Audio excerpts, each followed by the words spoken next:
Fala pessoal, sejam bem-vindos a mais um episódio da série Pelo Mundo. Para quem não me conhece, meu nome é Roque Buarque, eu sou desenvolvedor Android, eu moro aqui em Berlim. A gente está fazendo essa série Pelo Mundo, entrevistando outros desenvolvedores que moram pelo mundo. Hoje a gente vai entrevistar um cara que mora também aqui em Berlim. É um cara que eu já queria bater esse papo faz muito tempo. Foi um dos primeiros desenvolvedores Android que eu conheci quando eu cheguei aqui em Berlim também. Vi que o cara estava palestrando lá em Paris, o cara tem experiência para contar bastante aí pra gente. Então, eu vou apresentar aqui para vocês o Fred Porciúncula. Seja bem-vindo, Fred.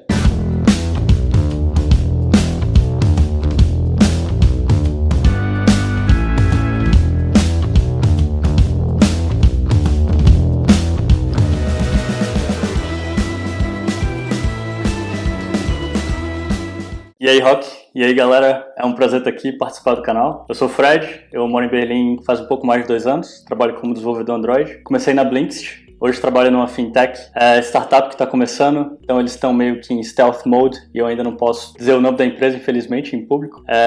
E eu tenho 29 anos, e é isso aí. Legal, Fred. Muito obrigado por dedicar esse tempo, participar aqui, contar um pouco da sua experiência. Vai ser bem bacana também ver e escutar outra pessoa falando de Berlim, né? Que às vezes a gente está na mesma cidade e tem outra perspectiva também, né? Então eu estou bem animado para esse nosso bate-papo e eu gostaria de começar o primeiro tema, falando um pouquinho da sua preparação antes de vir para Berlim. Como foi que surgiu essa ideia de morar fora do Brasil? Como que foi a escolha do país, por exemplo? Cara, eu tive a sorte de ter a oportunidade de morar fora um tempinho enquanto eu estava na faculdade. Desde aquela época eu já tinha essa ideia de tentar ter essa experiência de novo, de morar fora por um tempo ou me mudar mesmo permanentemente. Mas eu comecei a trabalhar no Brasil, me mudei dentro do país, mas nunca dei atenção mesmo e foquei de verdade nisso. Apesar de ter sempre a ideiazinha ali dentro da cabeça. E chegou num ponto que muitos amigos meus, colegas de trabalho, amigos próximos, começaram a se mudar. O pessoal indo pra Europa, indo pros Estados Unidos, e aí meio que despertou de novo essa ideia. Mas mesmo assim, eu ainda não tinha me decidido em me mudar. Eu só pensei, eu vou começar a dar uma olhada em algumas vagas. E eu fiquei semanas, assim, todo dia eu via vagas, me inscrevi em vários lugares diferentes para receber update de vaga. E teve um dia que eu vi uma vaga que eu gostei muito, assim. Eu gostei da empresa, eu gostei do produto, eu gostei como eles escreviam a vaga. Foi tipo um match, assim, muito bom. E eu pensei, vou aplicar só pra ver. A maioria dos meus amigos tentavam, é o normal, né? Você tenta várias vezes, aí você vai ganhando um pouco de experiência, vai ficando um pouco melhor e aí uma hora você consegue. Então pensei, isso aqui eu gostei, eu vou tentar e já ganho um pouco de experiência. Fui bem tranquilo no processo, não tava nem um pouco nervoso, porque eu tava fazendo só pra ver o que ia dar. E no final das contas as coisas deram tão certo, realmente o match era tão bom que deu certo. Então foi uma coisa meio engraçada, porque em nenhum momento eu realmente decidi, vou me mudar. Até que de repente eu tinha uma proposta na minha mão já. Então, pelo que eu entendi, foi mais ou menos o país que te escolheu, né? Você fez um teste para ver como que seria o processo seletivo das entrevistas, tudo passou, a empresa era uma empresa que você gostou, e depois disso que você foi aí digerindo a ideia de que ia mudar para a Alemanha e como que seria a Alemanha, né? Você acha que teve alguma preparação, alguma coisa específica que te preparou tanto para que de primeira assim você passasse? O principal fator, na minha opinião, é que eu dei muita sorte de eu ter resolvido tentar uma vaga que realmente estava buscando um perfil que batia muito com o que eu tinha na época, em termos de experiência, em termos de tecnologias que eu estava mexendo, em termos de match mesmo, de ser uma empresa numa vibe que casava com a minha, do pessoal lá e todo mundo que eu conheci. É meio bobo falar isso, mas é a verdade, o principal foi sorte. E muito disso de se aplicar para fora é muita sorte, cara, porque às vezes você pode estar super preparado, mas o cara que tá ali te entrevistando não foi com a tua cara, ou tu fez alguma coisa no Code Challenge que não teve nada de errado, mas era de um jeito que o cara que tava valendo seu Code Challenge não gostou. É importante, na minha opinião, sacar que sorte tem um peso grande, mas claro que também não foi só sorte, eu não me apliquei de qualquer jeito. Como era uma empresa que eu realmente gostei, como era a primeira vez, eu queria meio que tirar o máximo da minha experiência, então eu tentei fazer tudo do melhor jeito possível. E o Code Challenge, eles falavam assim no e-mail, é uma atividade que você pode fazer em 2 horas. Tem muita gente que olha assim e pensa, vou só gastar 2 horas pra fazer, ou então, sei lá, vou gastar 4, é o dobro já. Mas na prática, esse tempo que eles colocam é sempre meio diferente da realidade, né? Eu ignorei completamente o que tava lá, eu fiquei um fim de semana inteiro, no final eu gastei pelo menos umas 40 horas no total pra fazer o Code Challenge. Mas eu fiz uma parada boa, que eu realmente me orgulhei. E era um Code Challenge interessante, assim, eu tive prazer um pouco em trabalhar. Era pra fazer uma espécie de uma view um pouco mais simples do app deles. Então eles deram uma APIzinha e aí você tinha que consumir e montar uma listinha, eles davam algumas ideias de como incrementar um pouco mais. O legal é que você pode aproveitar para usar esse momento para aprender alguma coisa nova, então teve uma outra coisa que eu usei pela primeira vez e foi massa. Isso foi o ponto do meu processo que realmente eu sei que eu consegui me destacar, assim, porque até mesmo lá depois que eu comecei a fazer review de outros code challenges de pessoas que estavam tentando aplicar, depois que eu já estava trabalhando lá, eu via que o quanto a gente se importava com a qualidade final do code challenge que o pessoal entregava. Então eu percebi que, primeiro, né, a empresa deu um fit, né, com você, então isso foi uma das coisas que você chamou de sorte, né, que encontrou, talvez a sorte foi encontrar essa empresa logo de primeira, né, mas a sua preparação ali das tecnologias, esse seu comportamento também de fazer o Code Challenge, já gastar 40 horas já, tudo isso é uma coisa que veio te preparando, né, para você conseguir essa vaga. Entrando um pouquinho agora sobre o processo seletivo, já que a gente entrou um pouco, já falou um pouco aí sobre o Code Challenge, como você acha que tem que ser o nível de inglês de uma pessoa que vai participar de umas entrevistas para fora? A verdade é que aqui, a maioria das pessoas que trabalham por aqui não tem inglês como a primeira língua nativa. Na real, é muito tranquilo. É importante ter um inglês bom que você consegue se comunicar. Isso com certeza vai ser analisado durante suas entrevistas. Não é uma coisa, não é o número 1 ou 2 ou 3 das prioridades que você tem que ter. Tendo um inglês ok, já é bom o suficiente. Até porque todo mundo sabe que uma vez que você se muda e começa a trabalhar inglês diariamente, você vai melhorar. Então, ter um mínimo ali que você consegue se comunicar bem e fazer as pessoas te entenderem bem, já é mais do que o suficiente. Eu nunca vi um candidato não ir pra frente, e eu falo isso de amigos e de pessoas que eu também avaliei enquanto eu estava já trabalhando por aqui, que acabou ficando pra trás por causa do inglês. Eu não vi isso acontecer nenhuma vez.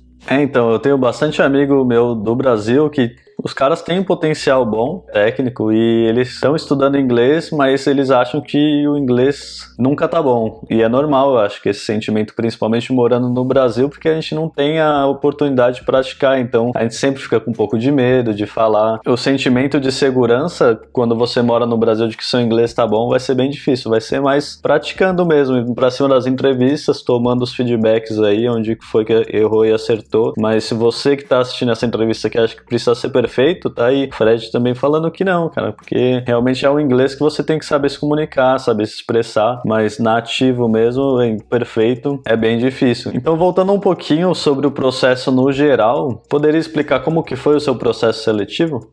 O processo foi bem padrão. Começou com entrevista de RH, mas foi com um dos fundadores da empresa, com o CTO. Foi uma entrevista de 30 minutos, bem tranquila, só para ele conhecer um pouco mais sobre o meu background. Depois teve o Code Challenge, enviaram por e-mail o desafio, eu tive uma semana para fazer, mais ou menos. Eu meio que escolhi a data, então foi bem tranquilo também. Depois do Code Challenge, tem uma entrevista técnica, mas, de novo, porque rolou um match legal ali e porque eu mandei bem no Code Challenge, eles, na real, falaram que eu não precisava fazer a entrevista técnica. E foi maravilhoso para mim, menos uma etapa. E aí eu pude pular para a próxima etapa. Era a etapa mais interessante, que era a entrevista on-site. Então eles pagavam a passagem para eu sair do Brasil e vir para cá para Berlim, passar um dia com eles no escritório fazendo outras entrevistas. Na época eu ainda nem estava pensando seriamente, né? Eu já pensei, pior dos casos eu ganhei uma viagenzinha para Europa, né?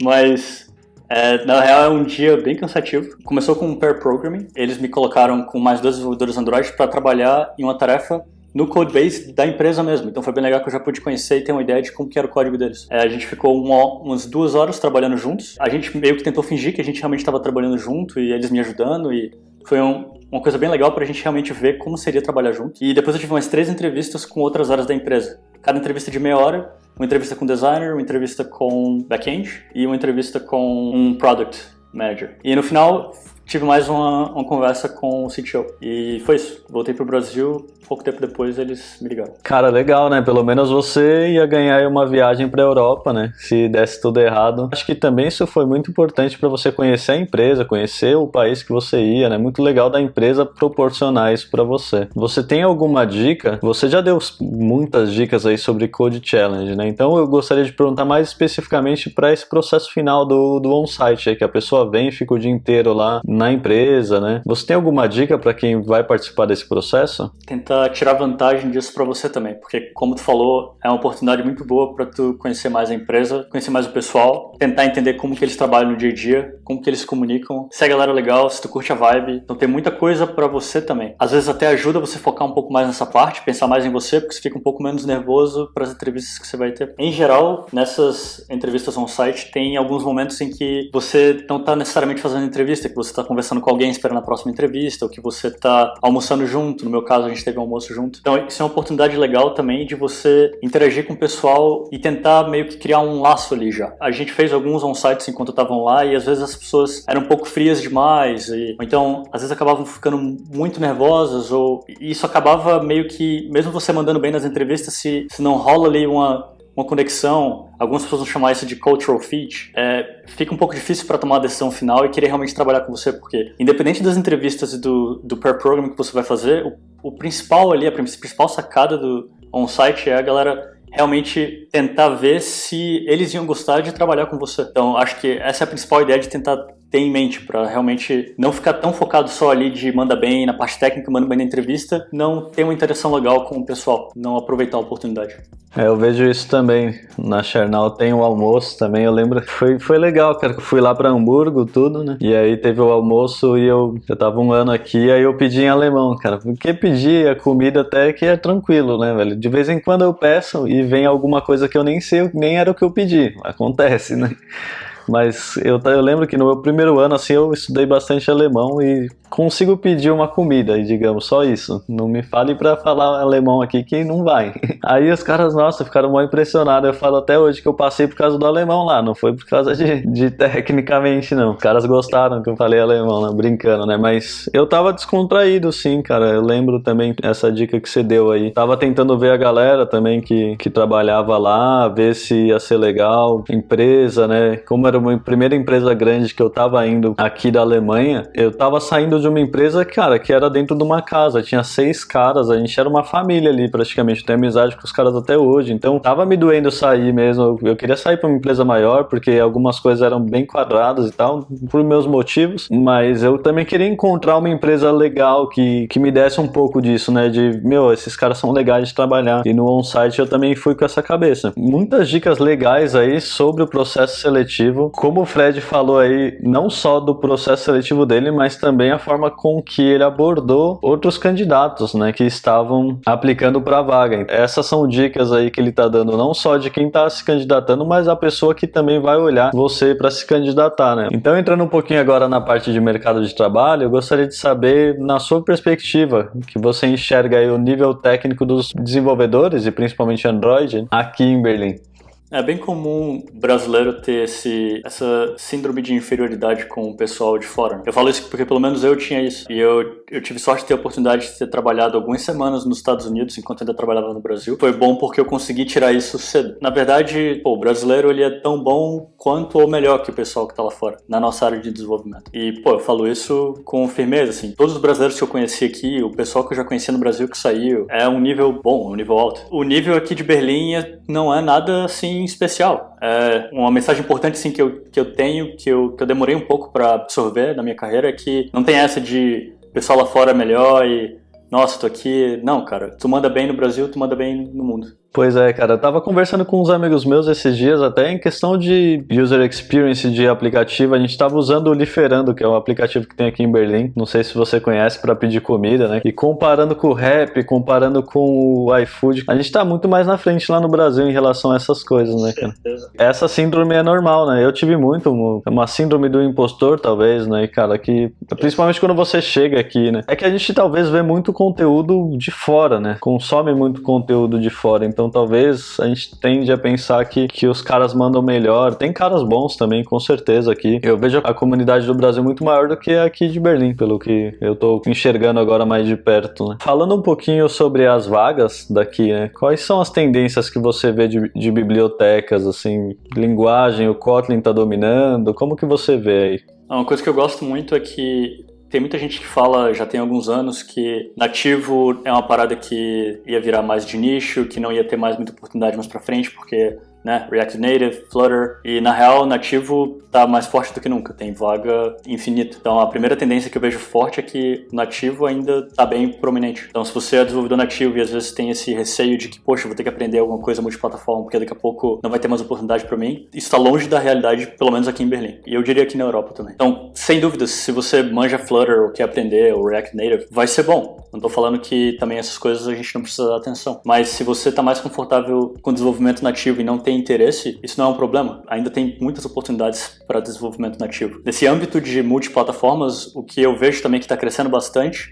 é Kotlin multiplataforma. Ainda tem poucas empresas que realmente estão usando em produção, mas eu particularmente vejo um potencial muito grande. Já conversei com pessoas que estão usando e estão com experiências muito boas, apesar de a gente ainda não estar no nível muito maduro da tecnologia. Sem dúvidas, eu não diria que ainda é uma tendência, mas eu diria que tem muito potencial para ser em breve. Mas focando no nativo, que é o que eu trabalho, então é o que eu manjo mais. Acho que hoje em dia não tem mais dúvida se é Kotlin ou se é Java. Faz tempo que eu não encontro mais desenvolvedor Android que ainda prefere trabalhar com Java. A Java, eu diria que perdeu um pouco do movimento que tinha, mas ainda tem muita importância porque ainda tem muito codebase que usou muito o RxJava nos últimos anos e não vai trocar do nada para coroutines. Até porque a RxJava ainda tem muitas coisas interessantes, independente do coroutines.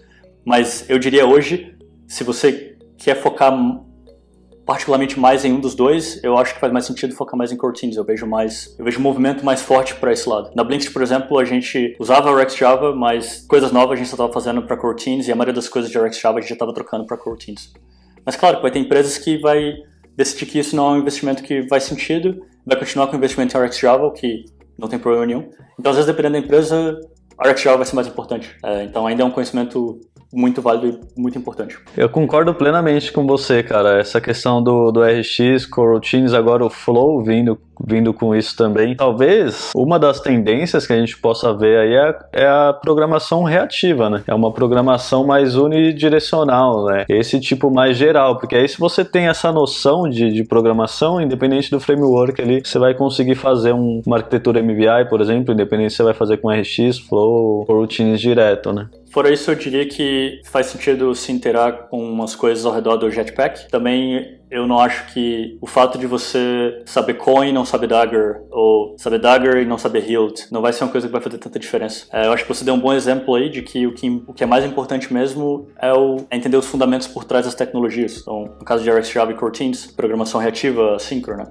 No caso de, vou usar um view model, MVVM, MVI, não é tão importante você saber tudo e ter experiência com todos, mas você entender o fundamento e as razões por trás das tecnologias é mais importante em geral do que você realmente saber os específicos. Na parte de arquitetura, olhando assim para minha carreira, independente do lugar que eu estava, eu vejo que MVP meio que tem perdido bastante assim espaço. Acho que desde que a Google lançou as guidelines oficiais deles sugerindo o MVVM, o MVP acabou perdendo um pouquinho de força ali. Não dá pra dizer que MVP está ultrapassado, porque ainda existem um monte de codebase por aí que tem MVP e você ainda precisa dar manutenção e não faz sentido do nada decidir migrar tudo para MVVM ou para MVI. Mas pensando em tendências, eu acho que o que está mais forte é MVVM e MVI. Eu vejo os dois bem fortes, inclusive às vezes eu vejo algumas mesclas entre eles, porque MVI é um pouco mais rígido e estrito, mas MVVM tem várias formas de você encaixar as peças e dependendo de como você encaixa, você fica um pouco próximo do MVI. Pessoalmente, o que eu gosto mais é justamente desse MVVM que puxa alguns conceitos do MVI. Hoje eu acho que é importante saber como funciona MVVM e MVI, porque sem dúvidas esses dois padrões são o que o pessoal mais tem usado ultimamente. Outra coisa importante no mundo Android é o Compose, né? Que não dá mais para ignorar. Todo mundo agora tá falando no Twitter e tal, e sem dúvidas também é um assunto muito importante que vale a pena investir um tempinho para aprender. Dificilmente vai ser uma coisa que tu vai chegar no trabalho e vai usar. Com certeza é o tipo de coisa que se tu coloca no Code Challenge, o pessoal vai curtir. Por fim, a última coisa que eu não sei bem se encaixa em tendência, mas é um tópico importante que eu acho que vale a pena falar, é testes. Eu, na minha carreira inteira, participei bastante de processo de seleção, eu nunca vi um Code Challenge que não tinha teste passar pra frente. É o tipo de coisa que às vezes a gente acaba não dando muita importância, principalmente durante o processo ali, mas é super importante. E eu não tô falando isso porque, a galera aqui em Berlim, nossa, todo mundo escreve muito teste. Não, mas Code Challenge é a hora ali que você tem a oportunidade de mostrar as melhores práticas, e se você deixa testes pra trás, vai fazer diferença. E testes é um ponto que eu não queria deixar de falar, porque eu acho que é bem importante.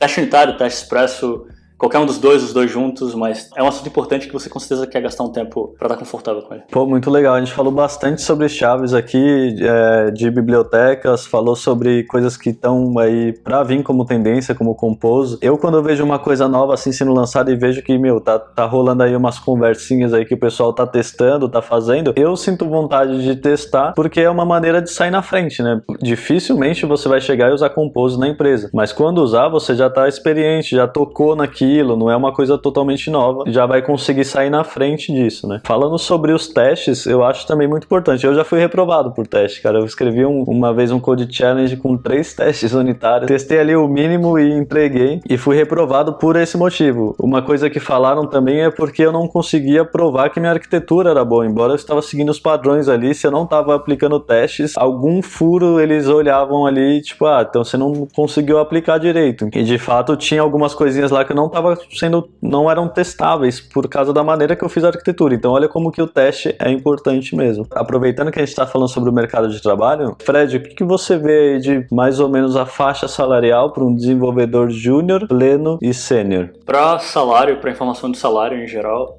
eu acho que uma ferramenta muito boa é a calculadora de salário do Stack Overflow. Eles basicamente compilam aquilo ali com dados da survey que eles fazem todo ano. Então são dados relativamente atualizados. Tem muita gente respondendo a survey, então tu consegue dados muito bons de várias cidades do mundo diferentes. Não tem de todo lugar do mundo, mas das cidades principais ali, da maioria vai ter. Então Berlim, eu sei que tem dados bons lá, porque eu comparo com a realidade que eu vejo pela minha experiência e realmente bate, sabe? Então se você tem interesse em ir um pouco mais a fundo, é legal entrar na calculadora, porque lá tu consegue colocar cargos diferentes, números de ano de experiência diferentes, e cidades diferentes, pode brincar um pouco e ver vários dados, é bem interessante. Mas pensando aqui em Berlim, pela minha experiência, e vai ser o que você provavelmente vai ver lá no Stack Overflow, a faixa é bem clara, assim. Júnior vai variar de 40 a 50, Mid vai variar de 50 a 60, e o Senior vai ser acima de 60. Eu falo isso para desenvolvedor Android, mas no ambiente de startups, assim, eu não tenho muito conhecimento como funciona para empresas mais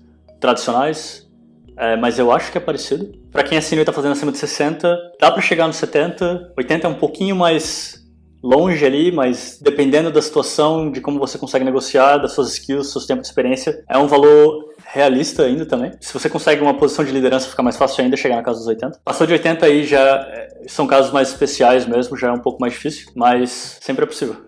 Você vê que essa faixa aí de salário para Berlim é um salário bom? Dá para a pessoa viver legal em Berlim? Essa pergunta é muito importante. Eu acho que é o tipo de pergunta que talvez uma das mais importantes que todo mundo deve fazer antes de realmente sair do Brasil e morar em outro lugar. Porque não adianta também tu ter um salário gigante se você vai gastar metade com aluguel. Se tu vai ficar triste de sair para comer um hambúrguer porque vai ser 35 euros. Então, Berlim, uma coisa legal daqui é que não é tão cara quanto outras capitais da Europa, por exemplo, Amsterdã, Londres. Apesar de ser mais caro que outros lugares, tipo Espanha, Portugal, em geral. Mas o salário daqui é bom, pagam bem. Também não é o lugar que pagam mais, mas não é o lugar que pagam menos. Então, o ideal é achar um equilíbrio que o custo-benefício faz sentido. E Berlim é um dos lugares que tem um custo-benefício bom. Tem um salário bom e tem um custo de vida relativamente barato comparando com outras capitais. O aluguel ainda é caro, mas você vai pagar muito mais barato do que Londres, muito mais barato que Amsterdã. Se você vai sair para comer, é muito mais tranquilo também, você vai gastar muito menos. Mercado em geral aqui na Europa inteira, mais barato do que a gente está acostumado no Brasil. Então, com o salário de mid, já dá para ter uma vida legal. Eu tenho amigos que se mudaram para cá com o salário ali do começo do range do senior, casados, a esposa sem trabalho no começo e deu tudo certo. Cara, eu posso falar também, porque eu também sou de Berlim, concordo com tudo que você falou aí. Eu acho que um ponto legal para quem quer mudar para a Europa, principalmente viajar, é a questão do hub que Berlim tá. Então, quando eu quero viajar, ele tá ali num lugar que acaba encontrando passagem bem em conta também. Então, esse é um ponto super positivo sobre Berlim. Fred, você gostaria de dar alguma dica, falar alguma coisa para quem tá assistindo a gente? O principal recado é que, se você está no Brasil, tem interesse em trabalhar fora, trabalha na área de tecnologia, se você realmente quer, essa questão de tempo. Hoje, todos os meus amigos, 100% das pessoas que eu conheço, que trabalham na área de tecnologia e queriam vir para a Europa, ou moram na Europa ou estão para se mudar. Tem oportunidade que não acaba mais. O pessoal que mora aqui já não tem gente suficiente para dar conta das vagas. Então, sempre vai ter oportunidade. Os brasileiros que vieram para a Europa antes já criaram uma imagem muito boa do brasileiro de tecnologia aqui na Europa. E, como eu falei, é só questão de tempo. Às vezes vai demorar um pouquinho mais. Pela minha experiência, eu digo com firmeza que é só questão de tempo. Pelo número de oportunidades que tem por aí, é só querer tentar, se esforçar que dá certo. Então foi isso, eu gostaria de agradecer novamente ao Fred, a gente teve uma conversa muito boa, conversa técnica, dicas boas para quem quer mudar também para cá, experiências compartilhadas. Se você tem alguma pergunta, alguma coisa que a gente não falou, deixa o seu comentário aí nos comentários, tá bom? Que a gente vai responder. Se você quiser também entrar em contato com o Fred, o Twitter dele aí vai estar aí nos comentários também. Eu tenho certeza que ele vai estar disponível aí para ajudar, tirar alguma dúvida. Não se esqueçam de se inscreverem no canal, porque essa é a série pelo mundo. A gente vai ter pessoas sendo entrevistadas na Inglaterra, Canadá, já tivemos Barcelona, Paris. Então não se esqueçam de se inscrever e ativar o sininho para quando tiver esses novos vídeos você receber essas notificações, tá bom? Espero que vocês tenham gostado. Um abraço, vejo vocês no próximo vídeo do Pelo Mundo. Muito obrigado aí pela oportunidade. Curti bastante participar, foi uma conversa bem legal. E é isso aí, tchau. Valeu.